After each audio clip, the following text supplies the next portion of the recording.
Aga ka, ha?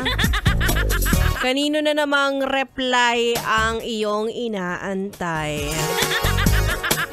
Di ba sabi ko na sa'yo, may iba na nga. Nag-good night na nga sa iba. Wala ka na nga pag-asa eh. Lakas maka-discourage, no? Monday na Monday. Minsan, no? Yes, friend. Sabihin na natin na minsan dapat tayo ay positive in life. Or in love, ganyan. Pero minsan, maganda rin talaga na tayo ay sinasampal ng realidad. Lalo na kung nag-i-invest ka na ng oras, pera, sana ginagastos mo sa mas magagandang bagay. Hindi sa puro kalandian. Nagalit. Minsan kailangan natin sa buhay ng mga ganyang klase ng kaibigan. Yung magtatanggal ng helmet mo para mauntog-untog ka na.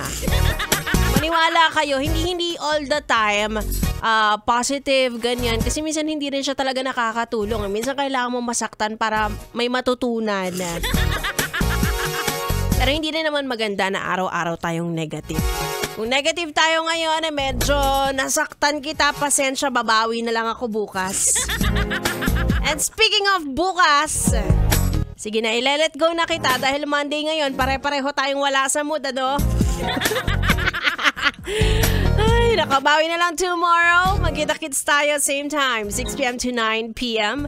Kung ikaw naman ay nabitin, sige na, follow mo ako on my social media accounts at Gandawanda, Gandawanda. Lahat yan, hanapin mo. Again, wag lang yung blurred, wala po ako doon. At kung nandun man ako, hindi, baka AI yan, hindi ako yan talaga. Wala kayong makikita, wala. Ang gawin nyo, kung gusto nyo makita, jowain nyo na lang ako. Anyway, tuloy-tuloy ang ating tugtugan. Tumuto ka ba rin? Susunod na si B-Boy. Dito lang yan sa stasyong number 1 sa kalokohan. 101.1, yes, FM Solid.